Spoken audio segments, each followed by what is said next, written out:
Okay, so I'm here. This is my first time going live on YouTube, and I fully expect it to be me talking to myself. But at least I'm building the muscle. I'm getting into shape when it comes to this. So very excited for those that will be watching the playback later, because I know this will blow up at some point. Very excited to be here. Want to first take a second to introduce myself and what I'm doing here and what I feel like I have to offer the YouTube universe. And then after that, we'll get into the meat and potatoes of everything. So first and foremost, I'm Melanie Nnogo. Let me pull up my little notes here, just so y'all know. I got a whole little script here. Okay, let's run that intro back. So I'm Melanie Nnogo, and I'm extremely passionate about technology. I have been a technologist honestly since I came out the womb. I was always fidgeting and playing around with whatever I could get my hands on, whether it be like the VCR and trying to fix that, or when my dad brought home our first computer, which was like a DOS operating system and nothing but letters and a blank page. I've always loved technology. Had Black Planet, used my little coding skills to customize my page. And somehow it still took me a while to figure out like technology was the field I was supposed to be in. So I eventually ended up going to Georgia Tech, which is a technical school, studying business and technology, and then wound up at a Fortune 5 company building software. And if y'all are interested, happy to go more into like the journey. But I always say I kind of tripped and fell into tech as a career. Um, but now what I do is I build technology for myself and I help others build it as well. So most people think starting a company requires investors, developers, designers, and a big team. And in the like 10 years ago, 15 years ago, completely true. I've spent almost 15 years building products, and honestly, those days are long gone. With the controversial rise of AI, it's essentially created a level playing field for anyone that has an idea, has a dream, and wants to get up and going without necessarily tons of money or tons of resources to invest into it. Today, one founder with the right tools and the right work ethic can get surprisingly far. And so I decided to start this series, the 5 Credit Startup, to build a real company in front of y'all, using AI and about 5 to 10 lovable credits a day, just so that you can see it's possible. I've done it a few times. I actually have a few companies or a few products that I built using Lovable. I started on the free plan from about November to March. I was on the free plan, 5 credits a day, 6 days of credits a month, and I was able to get super, super, super far. The only reason I converted it into a paid plan now is because I have custom domains, and multiple apps that I'm managing now, and so those 5 credits a day don't stretch as far as they used to. So this is for anyone that is interested in learning more.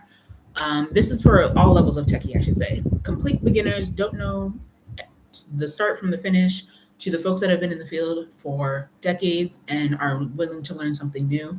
I'm open to all levels of conversation because I just think that more folks, especially more folks that look like me, should understand how this technology can really and truly change your life.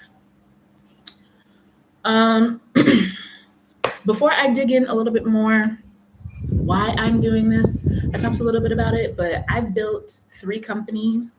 My first company, I went the traditional startup route. I built the MVP using tools that already existed. This was not even it feels forever, but not even that long ago, 6 years ago. Um, the first company is called Minwo, and I went the traditional route. I used existing tools, Slack and Google Drive, and a couple of other tools to put together what I wanted my platform to look like, and use that to start to get users, customers, money coming in the door. And then that hodgepodge of technology got me into Techstars, which gave me my first big check. And then I used my first big check to hire a designer and a development team, or and a developer at the time. It was one designer, one developer, in order to start building the real version of the platform that I had like been faking and putting together. And then once I started going, started hiring more developers, it became this whole big operation. I had a team, probably at the high point, it was a team of 15 to 20 developers, scrum masters, engine managers, etc., just to keep this operation going. Now, I've scaled that company way back. I don't know if you've seen the economy lately, but things just haven't been going the way that I wanted them to go in that version. Shut it down in that version, and then decided to rebuild the platform completely from scratch using Lovable. So I did that earlier this year, between December and January, completely something that took me 3 years, mind you, something that took me 3 years to build. Everyone's code, everyone's execution, blood, sweat, and tears that went into it. It was just mind blowing to me that it took me about, honestly, like 20 development days to rebuild it using AI. So that was my first little itch, like scratching of the itch to see like just how far these tools can go. And then after Rialto, which was the product for my first company, Minwo, I had another little brainchild that I'd been holding on to. The old version of thinking was, oh man, I don't have a developer, I don't have the money, et cetera, to build this thing. But now that I've already done one in Lovable, let me see how this other one goes. So the second company that I've started using an AI platform is called So Sappy. And what it does is it helps folks on the abroad connect with tailors that are in Nigeria for custom outfits, whether it's for prom or for weddings or for, say, you have a speaking engagement and you just want something that's super flashy and custom fit, custom made. You can come to sosapi.com, find you a tailor, get them to make you this outfit. You manage everything through the platform, and then they'll ship it out to you. So that took me about a month or so to develop. And then when that started going, that's when I started to use the paid version of Lovable versus the free version. But let me tell you, I stretched that Lovable to its like to a T. Really milked out what I could from it. So now with this series, I have a nonprofit that I also want to get off the ground, which will require, I do think it'll be more complicated than my first two apps. So y'all will be with me on that journey as I discover and feel my way through building this third company using AI tools. And I'm just really excited to have you guys along with me in the journey. Now, all three of those companies have been built with not nearly enough money. Let me tell you, not nearly enough money to get them off the ground. A moderate amount of time. I can't say that I'm super busy in this period of my life. If you talk to some of my friends, they might say I'm lying because I just got married and I'm about to have a baby, but that's neither here nor there. I would say I do have like a relatively decent amount of time right now, but I definitely don't have a team. I have an executive assistant that's working with me right now. But like I mentioned, I've leaned out my operations and my team at the moment. When there's no money to hire people and keep them employed. So had to lean that out. And so I'm hoping that this transparency resonates with some of y'all that mentally feel like you don't have the money, the time, or the people to help you get where you're trying to go. This whole series is for you to be able to say, all right, I've had this brainchild or this idea that's been burning inside of me for 5, 10, however long years. And now is the time. I'm telling you right now is the time to get that up and going. So yeah, it's not really some secret startup tactic that I got here. I will talk through some of the fundamentals. I mentioned that I've been in product management, the field, for the last 15 years. So I will bring some of that more technical, more structured knowledge to the conversation, just so that you feel as though you're learning something along the way and not just like copy pasting or like patching things together. I really do want you to take something away from this outside of just playing with technology. And I have a community called the Hustle Forward Network of startup founders that I work with to walk them through the structure, the fundamentals of building a startup. If the funding route, investor route, grant route, etc., if that's the route that you want to go, it's still very feasible with what we're about to talk through here in the 5 Credit Startup.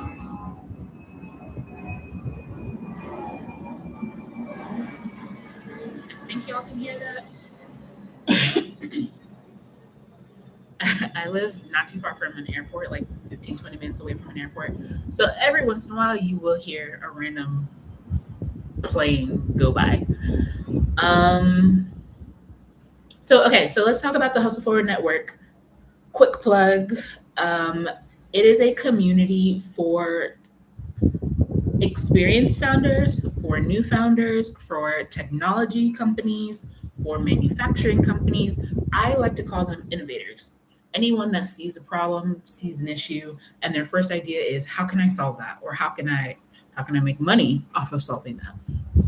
That's the community is for you. And so why I started the HFN, one, talented founders get stuck.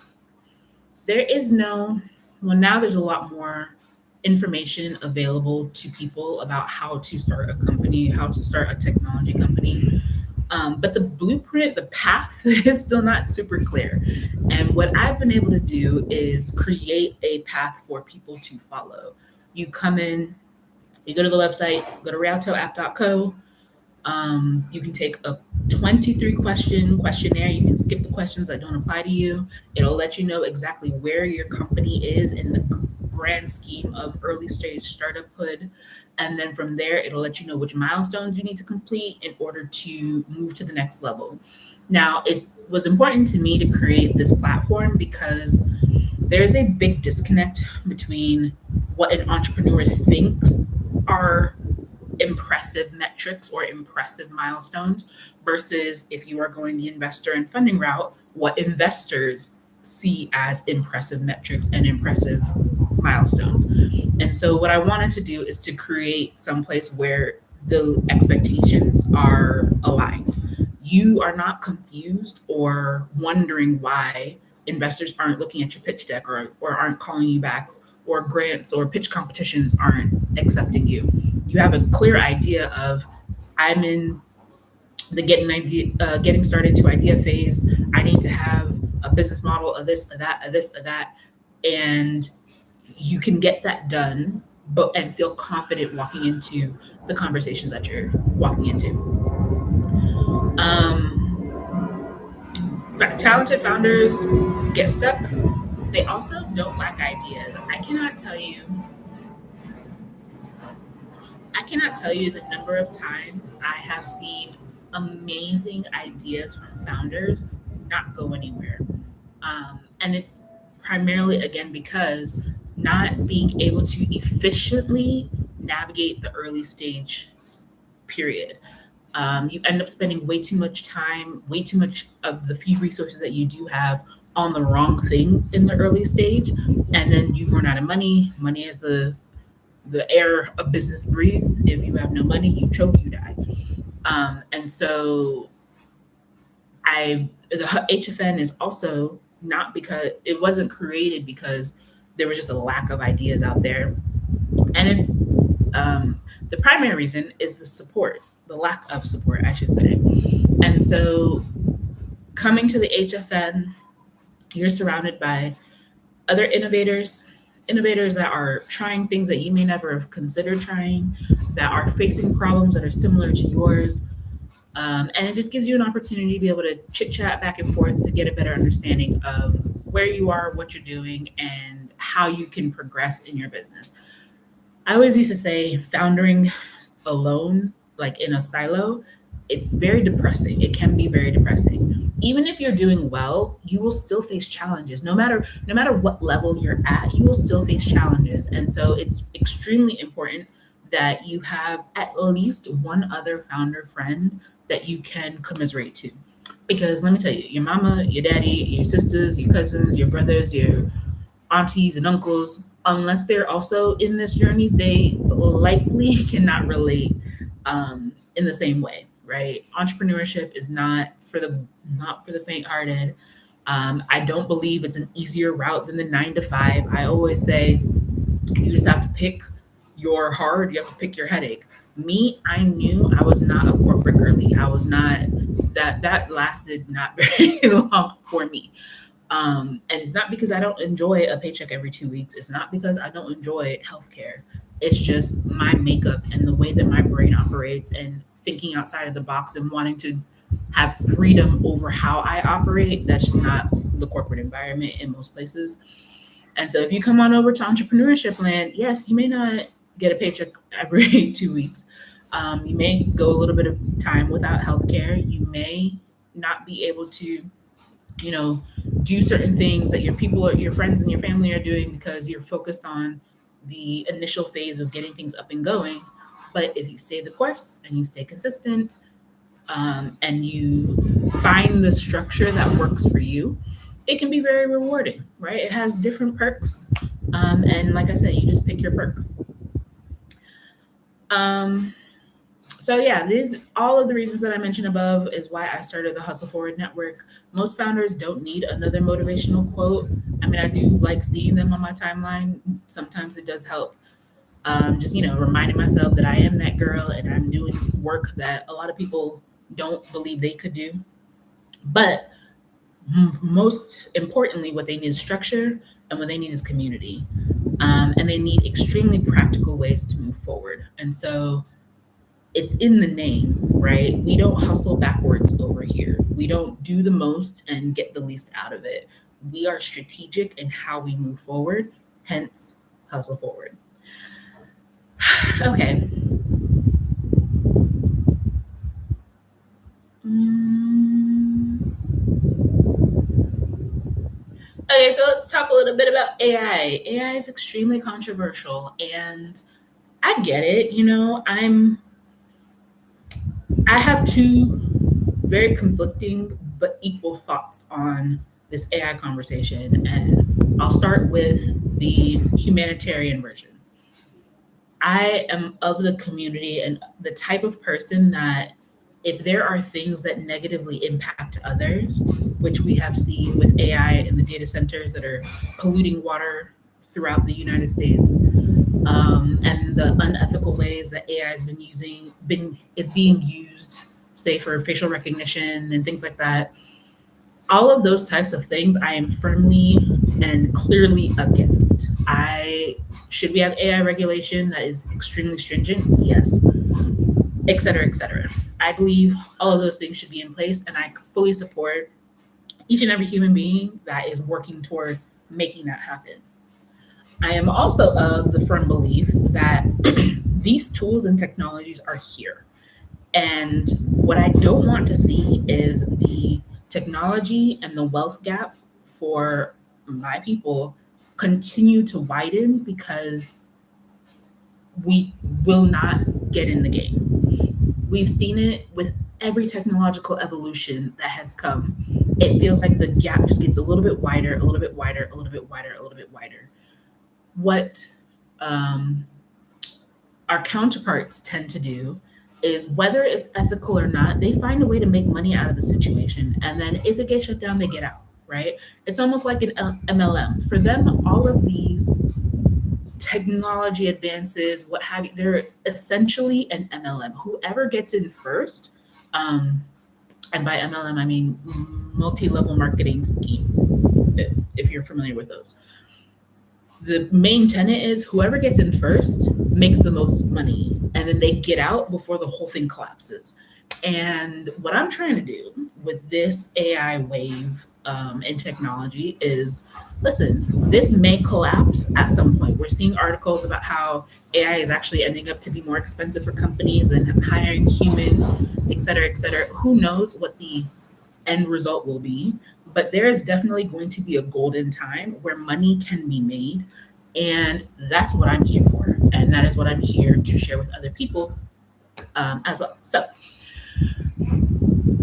this whole channel or this whole series, I should say, the 5 Credit Startup, is really about just getting that exposure, learning what's out there, learning how you can use it to your advantage, learning how you could potentially make a little bit of money out of it. And then if and when the ethics take over, the governance takes over, the compliance takes over, which I hope it does, at least you would have made a little bit of money out of the situation before things change. So let's talk a little bit more about what we're building. And I promise you, this episode, I just wanted it to be like a grounding situation, get to know me, get to know my thought process, my personality, and all that stuff. Next episode, next week, we'll dive right into all of the technology and stuff. But some things that you should get familiar with if you're not.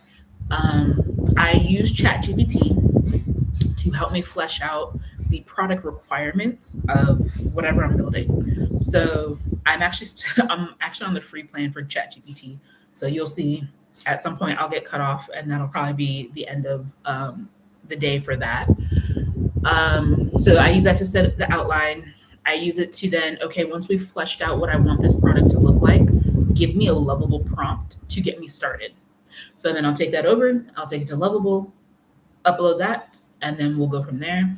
And then we'll just continue to develop out the different pieces day by day by day until the whole entire platform is available. Now, I mentioned this next company is a nonprofit. It's called Abroad Impact Collective. You can go to abroadimpact.org right now, and you'll just see a landing page.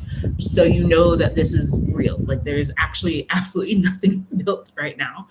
And by the end of this, hopefully you'll see the before and the after.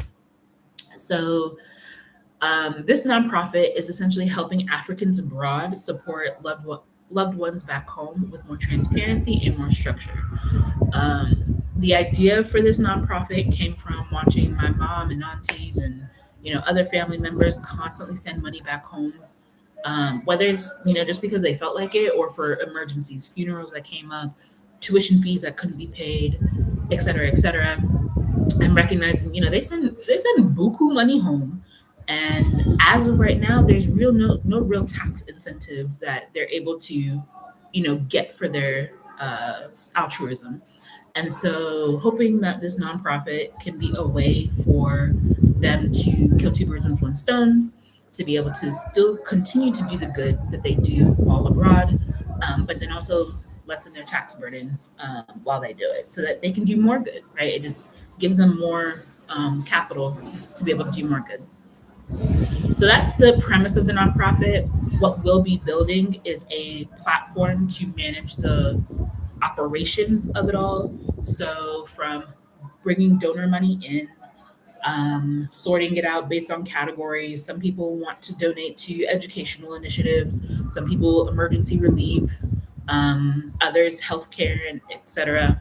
So being able to collect all of that in an easy way, and then and then also being able to create a way for donors to be able to donate on a regular basis, make it seamless, whether it's a membership model or what have you, not really sure yet. We'll talk about that next episode. And then being able to, once the donations hit the platform, be able to then, on the other side, on the disbursement side, manage, all right, who is eligible to receive these donations. So some type of qualification process, being able to verify who they are, verify the actual need, that kind of stuff, and then being able to disperse the funds and be able to track the impact of those funds over time. And so I think that's a high level of what the platform, the goal of the platform. Now, as you'll get to know, I tend to get a little extravagant, fancy when it comes to building out features and functionalities and things like that. My goal is to keep it simple. This is what's supposed to be considered an MVP. Anything that I build in Lovable, I consider it to be an MVP. It's probably good up until your first 10,000 users or so. And then after that, you will eventually have to build a custom platform or a custom version of your app, because Lovable can only do so much. It does a lot. It does great stuff, but it can only do so much. And so that's what this will be. MVP, meaning minimum viable product, meaning the basic version of what you need to to get up and going and to show proof that your idea has merit. So 25 minutes. Honestly, I thought I wouldn't get past 10. But if you're still here, I appreciate you. Come back next week and we'll actually get to start the building. If you are interested in being more connected between sessions, join us in the Hustle Forward Network. If you go to rialtoapp.co, the link's in the bio or in the description for this, but if you go to rialtoapp.co and do the assessment, go through the assessment. You can also sign up to join a neighborhood, join the Hustle Forward Network, and I'll see you and get you added. We meet monthly as a community just to share ideas, keep each other lifted, make sure we know what's going on with each other and how we can support. And there's a bunch of other features like perks for different tools. There are resources that I upload, educational resources to help you learn as you go. There's a forum where you can talk to other people. There's a bunch of stuff. You'll find it out when you get there. And then also, if you want to build along with me, use my referral link. It's in the description for Lovable. You get credits, I get credits if you get on a paid plan, mutually beneficial. But use this opportunity to hold yourself accountable. Maybe these weekly live sessions are I'm working on my app, you're working on your app, you ask a question if you get stuck. I might throw out a question if I'm stuck. Let's turn this into a little co-building community situation. All right. Okay, I think I've chatted your heads off enough. I will see you next week. Until next time, I'm Melanie, and thanks for joining me.